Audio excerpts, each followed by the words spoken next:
وقتی صحبت از سلبریتی‌ها میشه، همیشه یه چیزی فراتر از بازیگری، صدا یا هنرشون توی ذهن نقش میبنده.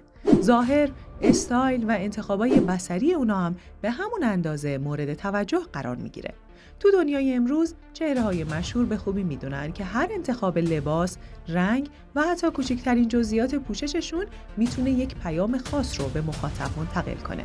به همین دلیل تو جشنواره‌های معتبر دنیا مثل کن، اسکار یا بافتا، استایل هر هنرمند کاملاً هماهنگ با قوانین پوششی اون رویداد انتخاب میشه. این یک اصل پذیرفته شده تو دنیای سرگرمیه. ظاهر حرفه‌ای همونقدر مهمه که خود هنر. اما توی ایران وضعیت یکم متفاوته. جشنواره فیلم فجر به عنوان بزرگترین رویداد سینمایی کشور هیچ دستورالعمل مشخصی برای استایل رسمی نداره. نبود قوانین مشخص باعث شده که هر سال توی پروتکل‌های جشنواره شاهد ترکیبی از استایل‌های رسمی، نیمه رسمی و حتی پوشش‌های کاملاً غیر رسمی باشیم.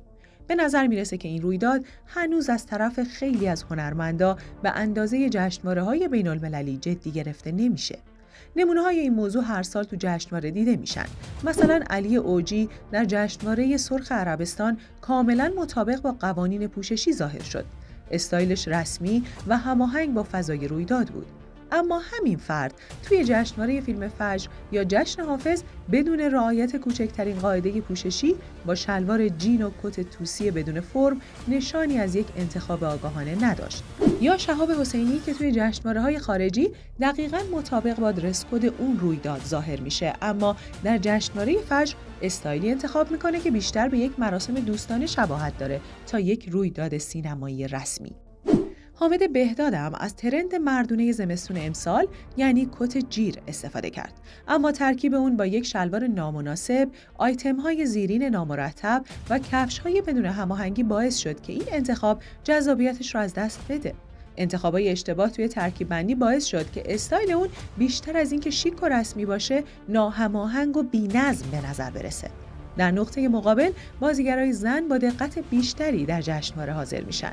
سارا بهرامی که تو سالهای اخیر نشون داده از یک استایلیست حرفه‌ای کمک میگیره، این بار هم در جشنواره فجر با یک استایل مونوکروم کاملا حساب شده ظاهر شد. اما این دقت در بین تمام بازیگرای زن دیده نمیشه. آناهیتا افشار که لباسی رسمی و مشکی انتخاب کرده بود، با نداشتن اکسسوری مناسب به استایل خودش یک نواختی داده بود، در حالی که میتونست با یه انتخاب ساده مثل یک کیف یا جواهرای رنگی به ظاهرش جذابیت بیشتری بده. یکی دیگه از نمونه‌های استایل ناموفق نرگس محمدی بود. اون با انتخاب 2 آیتم اوورسایز در کنار هم تناسب کلی استایلش رو از دست داد. طراحی سرشونه کت با اون شلوغی نه تنها تعادل فرم بدنی را از بین برد، بلکه در کنار یک پوشش کاملا آزاد تناسب بالاتنه و پایین‌تنه را هم به هم زد. این در حالی که یه تغییر ساده، مثلا جایگزینی یک آیتم غیر اوورسایز، میتونست این مشکل رو برطرف کنه. یه نکته پرتکرار در استایل بعضی از زنان حاضر در جشنواره استفاده از روسری‌های توری یا گیپور بود. این مدل که در تابستان گذشته به عنوان یک ترند جهانی مطرح شده بود، حالا یه بار دیگه تو جشنواره دیده میشه. اما مسئله اینجاست که این نوع از روسری توی فصل زمستون انتخاب چندان مناسبی نیست. حتی برندهای مطرح جهانی که این ترند رو ارائه کردن، بعیده که اون رو برای یک مراسم رسمی توی هوای سرد پیشنهاد بدن.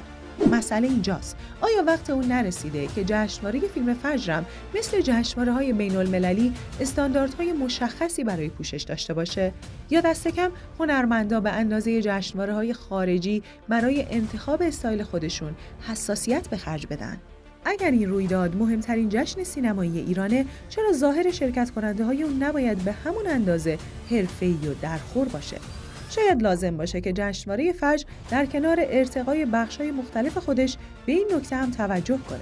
شاید هم زمان اون رسیده که خود هنرمندا نقش مهمتری در تغییر این روند ایفا کنند.